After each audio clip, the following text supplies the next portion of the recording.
شروع اللہ کا نام لے کر جو بڑا مہربان نہایت رحم والا ہے۔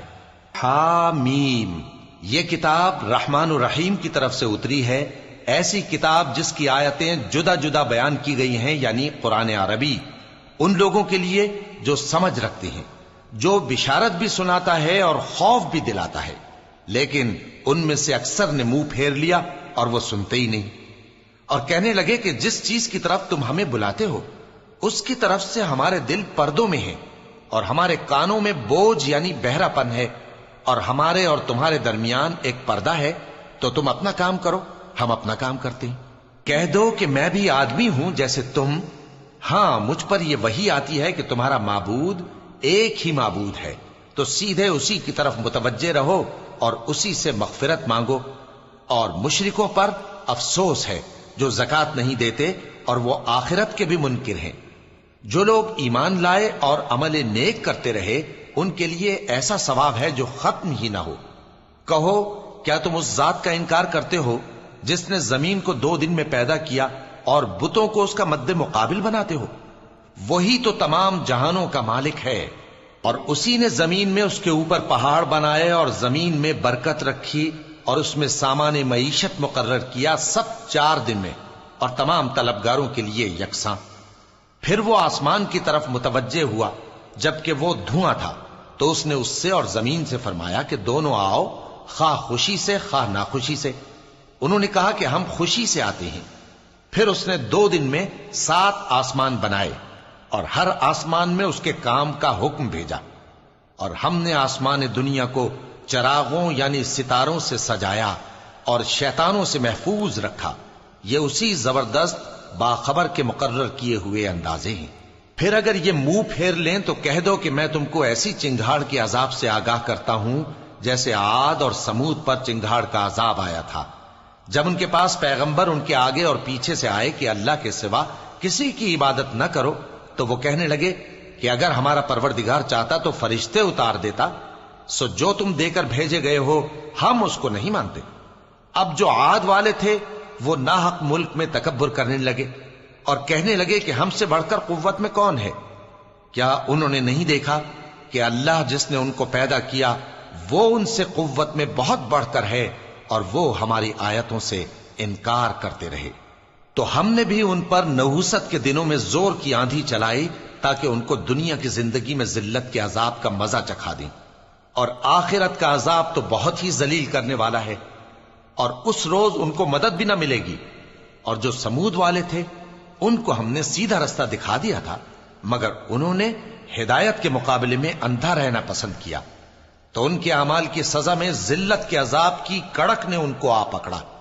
اور جو ایمان لائے اور پرہیزگار رہے ان کو ہم نے بچا لیا۔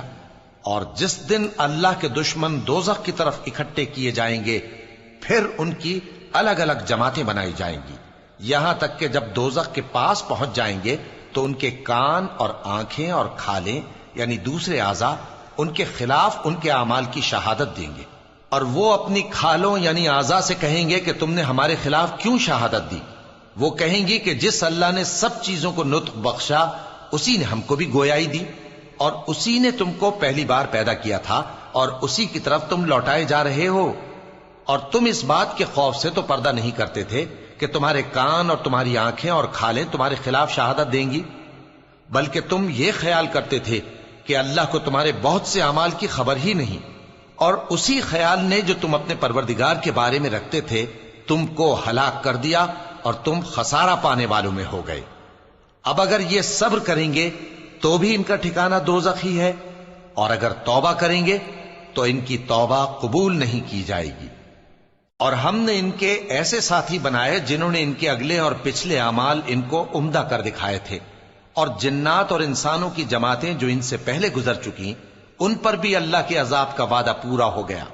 بے شک یہ نقصان اٹھانے والے ہیں۔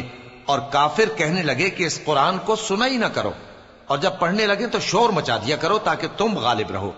سو ہم بھی کافروں کو سخت عذاب کے مزے چکھائیں گے اور ان کے برے اعمال کی جو وہ کرتے تھے سزا دیں گے۔ یہ اللہ کے دشمنوں کا بدلہ ہے یعنی دوزخ، ان کے لیے اسی میں ہمیشہ کا گھر ہے۔ یہ اس کی سزا ہے کہ ہماری آیتوں سے انکار کرتے تھے۔ اور کافر کہیں گے کہ اے ہمارے پروردگار، جنوں اور انسانوں میں سے جن لوگوں نے ہم کو گمراہ کیا تھا ان کو ہمیں دکھا کہ ہم ان کو اپنے پاؤں تلے روند ڈالیں تاکہ وہ سب سے نیچے رہیں۔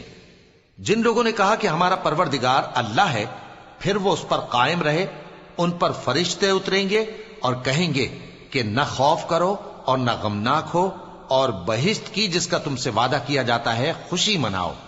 ہم دنیا کی زندگی میں بھی تمہارے دوست تھے اور آخرت میں بھی تمہارے رفیق ہیں، اور وہاں جس نعمت کو تمہارا جی چاہے گا تم کو ملے گی، اور جو چیز طلب کرو گے تمہارے لیے موجود ہوگی۔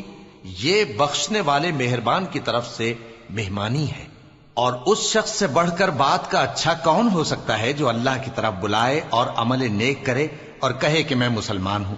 اور بھلائی اور برائی برابر نہیں ہو سکتی، تو سخت کلامی کا ایسے طریق سے جواب دو جو بہت اچھا ہو۔ ایسا کرنے سے تم دیکھو گے کہ جس میں اور تم میں دشمنی تھی وہ تمہارا گرم جوش دوست ہے، اور یہ بات انہی لوگوں کو حاصل ہوتی ہے جو برداشت کرنے والے ہیں، اور انہی کو نصیب ہوتی ہے جو بڑے صاحب نصیب ہیں۔ اور اگر تمہیں شیطان کی جانب سے کوئی وسوسہ پیدا ہو تو اللہ کی پناہ مانگ لیا کرو، بے شک وہ سنتا ہے، جانتا ہے۔ اور رات اور دن اور سورج اور چاند اس کی نشانیوں میں سے ہیں۔ تم لوگ نہ تو سورج کو سجدہ کرو اور نہ چاند کو، بلکہ اللہ ہی کو سجدہ کرو جس نے ان چیزوں کو پیدا کیا ہے، اگر تم کو اس کی عبادت منظور ہے۔ پھر اگر یہ لوگ سرکشی کریں تو اللہ بھی ان سے بے نیاز ہے، کیونکہ جو فرشتے تمہارے پروردگار کے پاس ہیں وہ رات دن اس کی تسبیح کرتے رہتے ہیں اور کبھی تھکتے ہی نہیں۔ چونکہ آیت سجدہ تلاوت کی گئی ہے لہذا سامعین پر سجدہ واجب ہے۔ اور اے بندے، یہ اسی کی قدرت کے نمونے ہیں کہ تو زمین کو دبی ہوئی یعنی خشک دیکھتا ہے، پھر جب ہم اس پر پانی برسا دیتے ہیں تو وہ شاداب ہو جاتی اور پھولنے لگتی ہے۔ بے شک وہ جس نے زمین کو زندہ کیا وہی مردوں کو زندہ کرنے والا ہے، بے شک وہ ہر چیز پر قادر ہے۔ بے شک جو لوگ ہمارے احکام سے انحراف کرتے ہیں وہ ہم سے پوشیدہ نہیں ہے۔ بھلا جو شخص دوزخ میں ڈالا جائے وہ بہتر ہے یا وہ جو قیامت کے دن بے خوف ہو کر آئے؟ تو خیر، جو چاہو سو کر لو، جو کچھ تم کرتے ہو وہ اس کو دیکھ رہا ہے۔ جن لوگوں نے نصیحت کو نہ مانا جب وہ ان کے پاس آئی، حالانکہ یہ تو ایک عالی رتبہ کتاب ہے، اس میں جھوٹ کا دخل نہ آگے سے ہو سکتا ہے نہ پیچھے سے۔ یہ کتاب حکمت والے، خوبیوں والے کی اتاری ہوئی ہے۔ اے پیغمبر، تم سے وہی باتیں کہی جاتی ہیں جو تم سے پہلے پیغمبروں سے بھی کہی گئی تھیں۔ بے شک تمہارا پروردگار بخش دینے والا بھی ہے اور عذاب علیم دینے والا بھی۔ اور اگر ہم اس قرآن کو غیر عربی زبان میں نازل کرتے تو یہ لوگ کہتے کہ اس کی آیتیں ہماری زبان میں کیوں کھول کر بیان نہیں کی گئیں؟ کیا خوب کہ قرآن تو عجمی اور مخاطب عربی۔ کہہ دو کہ جو ایمان لاتے ہیں ان کے لیے یہ ہدایت اور شفا ہے، اور جو ایمان نہیں لاتے ان کے کانوں میں گرانی یعنی بہراپن ہے، اور یہ ان کے اندھے پن کا باعث ہے۔ ان کو گویا دور کی جگہ سے آواز دی جاتی ہے۔ اور ہم نے موسیٰ کو کتاب دی، پھر اس میں اختلاف کیا گیا، اور اگر تمہارے پروردگار کی طرف سے ایک بات پہلے نہ ٹھہر چکی ہوتی تو ان میں فیصلہ کر دیا جاتا۔ اور یہ اس قرآن کی طرف سے بڑے بھاری شک میں پڑے ہیں۔ جو نیک کام کرے گا تو اپنے لیے، اور جو برے کام کرے گا تو ان کا ضرر اسی کو ہوگا، اور تمہارا پروردگار بندوں پر ظلم کرنے والا نہیں۔ قیامت کے علم کا حوالہ اسی کی طرف دیا جاتا ہے، یعنی قیامت کا علم اسی کو ہے۔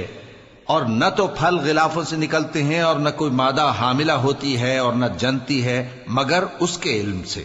اور جس دن وہ ان کو پکارے گا اور کہے گا کہ میرے شریک کہاں ہیں، تو وہ کہیں گے کہ ہم تجھ سے عرض کرتے ہیں کہ ہم میں سے کسی کو ان کی خبر ہی نہیں، اور جن کو پہلے وہ اللہ کے سوا پکارا کرتے تھے سب ان سے گم ہو جائیں گے، اور وہ یقین کر لیں گے کہ ان کے لیے کوئی راہ فرار نہیں۔ انسان بھلائی کی دعائیں کرتا کرتا تو تھکتا نہیں، اور اگر اس کو تکلیف پہنچ جاتی ہے تو نا امید ہو جاتا ہے، آس توڑ بیٹھتا ہے۔ اور اگر تکلیف پہنچنے کے بعد ہم اس کو اپنی رحمت کا مزہ چکھاتے ہیں تو کہتا ہے کہ یہ تو میرا حق تھا، اور میں نہیں خیال کرتا کہ قیامت برپا ہو۔ اور اگر قیامت سچ مچ ہو بھی اور میں اپنے پروردگار کی طرف لوٹایا بھی جاؤں تو میرے لیے اس کے ہاں بھی خوشحالی ہوگی۔ پس کافر جو کچھ کیا کرتے ہیں وہ ہم ضرور ان کو جتائیں گے اور ان کو سخت عذاب کا مزہ چکھائیں گے۔ اور جب ہم انسان کو نعمتوں سے نوازتے ہیں تو وہ منہ موڑ لیتا ہے اور پہلو پھیر کر چل دیتا ہے، اور جب اس کو تکلیف پہنچتی ہے تو لمبی چوڑی دعائیں کرنے لگتا ہے۔ کہو کہ بھلا دیکھو تو اگر یہ قرآن اللہ کی طرف سے ہو پھر بھی تم اس سے انکار کرو تو اس سے بڑھ کر کون گمراہ ہے جو حق کی مخالفت میں دور نکل گیا ہو۔ ہم ان قریب ان کو اطراف عالم میں بھی اور خود ان کی ذات میں بھی اپنی نشانیاں دکھائیں گے، یہاں تک کہ ان پر ظاہر ہو جائے گا کہ قرآن حق ہے۔ کیا تم کو یہ کافی نہیں کہ تمہارا پروردگار ہر چیز سے خبردار ہے؟